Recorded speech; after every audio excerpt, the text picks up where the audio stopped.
Ada pepatah yang berbunyi, waktu akan menyembuhkan semua luka. Sayangnya, pepatah tersebut tidaklah selalu benar. Luka kronis dapat bertahan selama berminggu-minggu, bahkan berbulan-bulan, dan dalam banyak kasus tidak sembuh tanpa intervensi medis. Luka dianggap kronis jika belum sembuh secara signifikan dalam 4 minggu atau sembuh sepenuhnya dalam 8 minggu. Luka baru biasanya berwarna merah, teriritasi, dan mungkin bengkak. Sedangkan luka kronis memiliki gejala khas termasuk tidak ada tanda-tanda penyembuhan dalam jangka waktu 30 hari, seperti munculnya keropeng atau jaringan baru.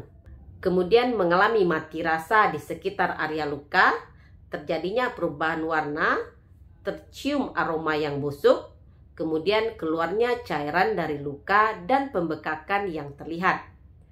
Ada 8 alasan yang dapat menunda atau bahkan menghentikan penyembuhan luka. Yang pertama adalah mengalami infeksi. Kulit adalah garis pertahanan pertama tubuh terhadap infeksi. Ketika kulit pecah, bakteri dapat masuk ke dalam tubuh melalui luka yang terbuka. Infeksi pada luka dapat menghentikan proses penyembuhan. Infeksi yang terus berlanjut akan mengubah fase inflamasi dan proliferasi penyembuhan luka. Tubuh akan mengalihkan fokusnya untuk melawan infeksi yang memicu respon imun yang menyebabkan peradangan dan kerusakan jaringan sehingga menghambat penyembuhan luka. Jika luka terinfeksi, mungkin akan terlihat kemerahan, pembekakan, dan nyeri di sekitar luka, serta nanah atau cairan yang berbau busuk. Pengobatan antibiotik dapat digunakan untuk melawan infeksi. Yang kedua adalah sirkulasi darah yang buruk. Selama proses penyembuhan, sel darah merah tubuh akan membawa sel baru ke lokasi luka untuk memulai membangun kembali jaringan yang rusak. Sirkulasi darah yang buruk dapat menghambat proses ini, sehingga luka membutuhkan waktu lebih lama untuk sembuh. Kondisi kronis seperti diabetes, merokok, obesitas, dan beberapa kondisi yang lain dapat menyebabkan sirkulasi darah yang buruk. Berolahraga atau meninggikan luka dapat membantu meningkatkan sirkulasi. Yang ketiga adalah gizi yang buruk. Tubuh membutuhkan pasokan protein yang cukup untuk membangun jaringan baru sebanyak 3 kali lipat dari kebutuhan harian normal. Hidrasi yang tepat juga merupakan kunci dalam membantu penyembuhan luka.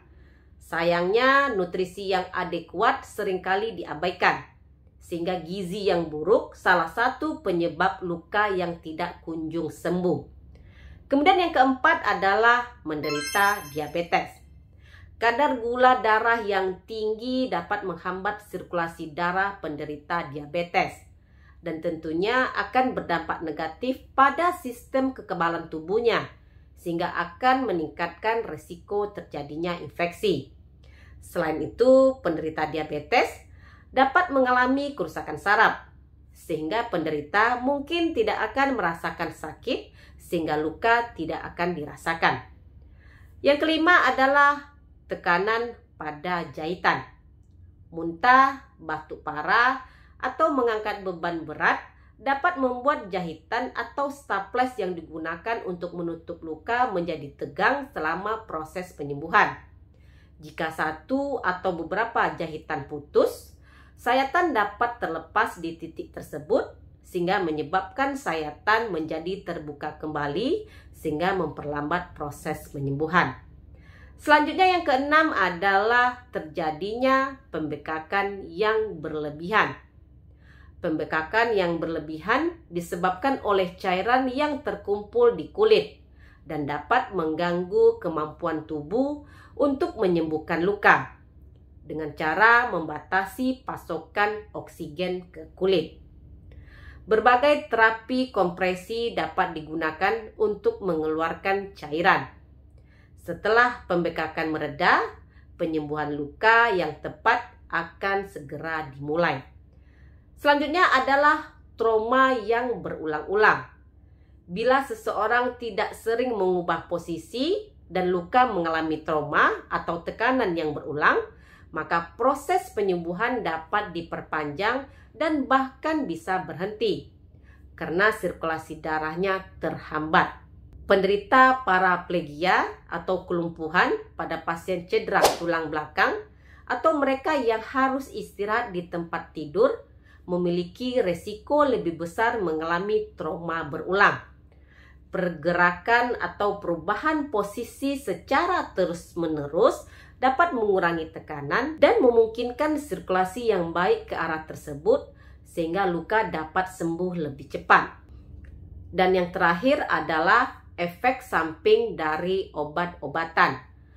Obat-obatan tertentu termasuk jenis kortikosteroid akan memperlambat penyembuhan luka dengan menghambat proses penyembuhan luka primer dan menunda pembentukan jaringan granulasi. Penggunaan steroid kronis cenderung melemahkan integritas kulit yang menyebabkan dehidrasi pada sayatan bedah, terjadinya peningkatan risiko infeksi luka, dan penyembuhan yang tertunda. Beberapa interaksi obat dan efek samping potensial juga dapat mempengaruhi penyembuhan luka tersebut. Demikian beberapa faktor yang mungkin menjadi penyebab luka lebih lama untuk sembuh. Terima kasih sudah menonton video saya kali ini. Semoga bermanfaat. Jangan lupa untuk di like, komen, dan di subscribe. Dukung channel ini agar lebih berkembang. Jumpa lagi di video saya berikutnya. Stay healthy. Assalamualaikum.